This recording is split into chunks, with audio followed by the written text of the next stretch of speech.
Salut, c'est Cyril de Web de Fou, j'espère que tu vas bien aujourd'hui. On se retrouve pour une nouvelle vidéo pour voir ensemble les 3 critères d'un bon play to earn. On va voir dans cette vidéo les 3 points essentiels sur lesquels tu dois porter ton attention dès le départ pour savoir si le play to earn en question est bon ou non. Ok. Avant ça, si tu ne me connais pas, moi c'est Cyril, je suis entrepreneur depuis plus de 10 ans, spécialisé dans l'emailing et l'affiliation notamment. Ça fait plus de 10 ans que je génère des revenus très importants dans le business en ligne.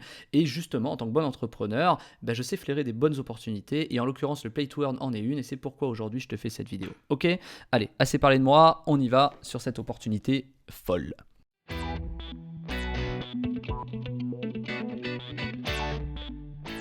Alors un bon play to earn, c'est avant tout quelque chose, un jeu qui a des éléments qui te font plaisir à jouer. C'est-à-dire un bon play to earn, tu dois avoir du plaisir en jouant. Si tu n'as pas de plaisir, ça sert à rien. Maintenant, le plaisir peut venir de différents biais. Le plaisir peut venir de l'aspect graphique, le plaisir peut venir du scénario de jeu, le plaisir peut venir de beaucoup de critères. Peut-être que, je sais pas, par exemple là le jeu que tu vois à l'écran, c'est dans l'espace, et peut-être que ce jeu-là, toi tu es appétent à l'espace, peut-être que tu ne l'es pas, je ne sais pas. Et c'est justement ce type de sujet qui va faire que tu as envie d'aller voir un bon play to earn, d'y jouer ou non au départ. Parce qu'il n'y a rien de pire que de jouer à un jeu qu'on n'aime pas si ça ne nous intéresse pas. Et là, il y a pour tous les goûts, il y en a pour tout le monde, c'est ça qui est génial. Maintenant, le deuxième critère, c'est l'économie du jeu, qui pour moi est le plus important. L'économie d'un jeu, c'est quoi? C'est ce qui va te permettre de savoir si tu vas gagner de l'argent ou non. Je m'explique.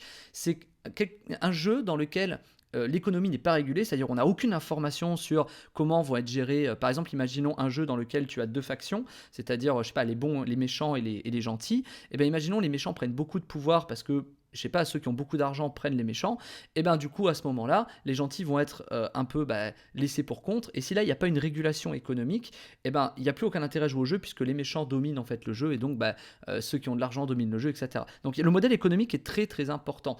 Ce que je vais expliquer par là, c'est que s'il y a un déséquilibre qui est trop fort, il faut à ce moment-là qu'il y ait une régulation. Donc ce qui est très important quand on regarde un play to earn, c'est de savoir si ceux qui ont créé le play to earn ont, le play to earn en question, le jeu, il faut savoir si les personnes ont anticipé la régulation. C'est le critère numéro 1 que moi je recherche tout de suite, c'est savoir si en fait, en mettant de l'argent, puisque j'achèterai des cartes pour jouer au jeu ou des éléments graphiques, est-ce que à ce moment-là, les personnes en face peuvent m'assurer ou réguler le fait que si moi je l'achète, soit ça va exploser, soit des gens pourront continuer à rentrer. Pourquoi? Parce qu'imaginons j'achète une carte qui monte en valeur, en montant en valeur, cette carte, elle va tout simplement me faire gagner de l'argent, mais peut-être que du coup, les nouveaux arrivants n'auront pas les moyens de venir dans le jeu. Et donc à ce moment-là, c'est problématique, puisque du coup, il y aura de moins en moins de joueurs. Et donc c'est quelque chose de très important, réguler l'économie.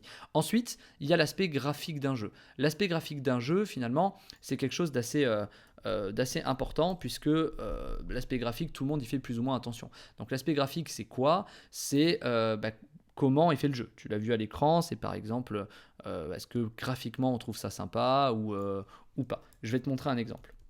Les aspects graphiques sont très importants comme tu le vois, parce que peut-être c'est quelque chose qui va te permettre d'avoir une appétence graphique ou non. Est-ce qu'aujourd'hui tu jouerais à Mario? Est-ce que tu jouerais au dernier jeu?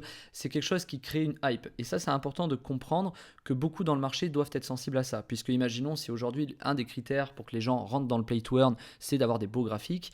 Bon, il va se passer un peu de temps aujourd'hui pour y aller. Donc c'est quelque chose d'important à comprendre, puisque les éléments graphiques permettent de savoir si un jeu qui est mal fait va forcément pas être très intéressant à jouer.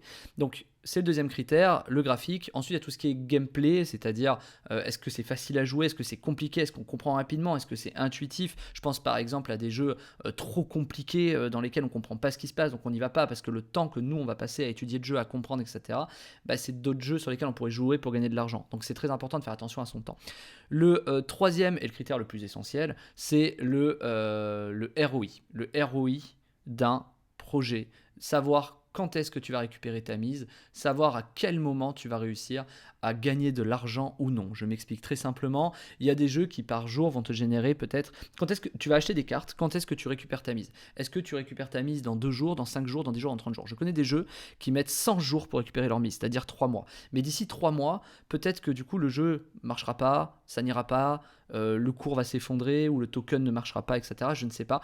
3 mois, c'est beaucoup. Moi, je pense qu'un bon play to earn, c'est quelque chose qui met peut-être entre 5 et 30 jours pour avoir un ROI rapide. C'est-à-dire, on achète quelque chose et on récupère notre mise dans les quelques semaines qui arrivent.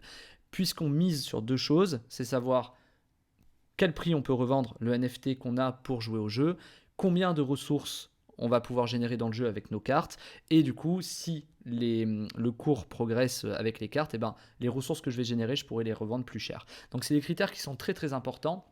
Savoir en combien de temps on récupère notre mise. Si j'achète une carte 100 balles, je veux savoir combien je génère. J'avais donné un exemple, par exemple, dans ma formation qui est en description, où je montrais que avec 100 dollars, même 68 dollars de capital, on pouvait gagner 10 dollars par jour. Donc c'est quelque chose de très important. Donc ça permet d'avoir un ROI très rapide. C'est-à-dire on récupère notre mise en 7 jours, dans mon exemple. Voilà. Et c'est quelque chose d'extrêmement important si on veut aller dans un play to earn. Un play to earn qui met 6 mois, quand même, il soit joli, quand bien même il y a une économie, quand bien même, 6 mois pour récupérer ma mise, j'ai autre chose à faire. J'ai peut-être plus d'intérêt à investir dans un autre jeu qui va pouvoir me récupérer ma mise avant. Donc ça va être un vrai combat, ça va être un vrai critère de sélection pour les play to earn aujourd'hui, d'avoir un ROI rapide. Maintenant, pour la conclusion, il y a quelque chose d'important. C'est pas parce qu'un jeu va mettre 6 mois à avoir un bon ROI qu'il ne fonctionnera pas. Donc c'est comme tout le reste, il faut savoir est-ce qu'on y va, est-ce qu'on a envie de jouer. Si c'est un jeu dans lequel on a envie de s'investir personnellement, et c'est important de s'investir personnellement pour gagner beaucoup d'argent dans un play to earn, et bien à ce moment-là, 6 mois, pourquoi pas, si c'est un jeu dans lequel on va jouer. Maintenant, pose-toi la question, est-ce que tu joues pendant 6 mois à un même jeu ? Moi, c'est pas le cas, donc il n'y a pas de raison que j'aille faire ça pour récupérer ma mise. Je préfère mettre ma mise dans des crypto-monnaies ou autre chose, et c'est beaucoup plus pertinent pour moi, je vais générer plus d'argent ailleurs. Donc, comme tu le vois, c'est pas si simple, il faut faire attention à beaucoup de choses, et c'est quelque chose de très important de faire attention à ces 3 facteurs, puisque sans ça, tu ne peux pas, de toute façon, rentrer dans un jeu comme ça. Il va falloir que tu réfléchisses, que tu fasses des tableaux comme tu l'as vu à l'écran. Il faut faire des tableaux, etc. Je te remets un exemple. Tu vois, moi, c'est quelque chose là où, typiquement, si jamais je joue à ce jeu et je joue à ce jeu, et du coup, avec ce compte-là, je sais qu'il me faut. Voilà, c'est des maths, quoi. Et ça me coûte tant, j'achète tant, je retire tant, j'ai tant de ressources. Avec ces ressources, je peux faire ça, je revends une partie à tant. C'est important de s'organiser et d'avoir un tableau. Si tu veux aller plus loin, et savoir comment est-ce qu'on fait pour aller jusqu'à jouer un play to earn, c'est-à-dire toute la chaîne, c'est-à-dire de ton compte bancaire au fait de gagner de l'argent et retirer l'argent, toute la chaîne, je t'ai fait une formation qui est en description qui va te permettre de comprendre comment déposer ton argent, comment ouvrir des wallets, comment acheter des NFT ou des cartes pour jouer à quel jeu, comment est-ce qu'on sélectionne un jeu, et derrière on voit comment est-ce qu'on gagne de l'argent derrière. Moi-même en live je te retire, je crois que c'est 500 ou 600 dollars au moment du live, donc le live c'est la formation, hein, c'est un live que j'ai fait, où dans ce moment je récupère 600 dollars en vendant tout simplement des ressources du jeu. Donc je t'invite à y aller, je t'invite à montrer, je fais 12 000 euros de rente par mois, 12 000 dollars de rente par mois avec ce système. C'est un exemple, je ne t'invite pas à le faire, ce n'est pas un conseil d'investissement, mais c'est pour te dire que je t'explique de A à Z la méthode, elle est en description, donc je t'invite à la prendre si tu as envie d'aller plus loin et de t'intéresser au pay to earn pour générer de l'argent. Ok ?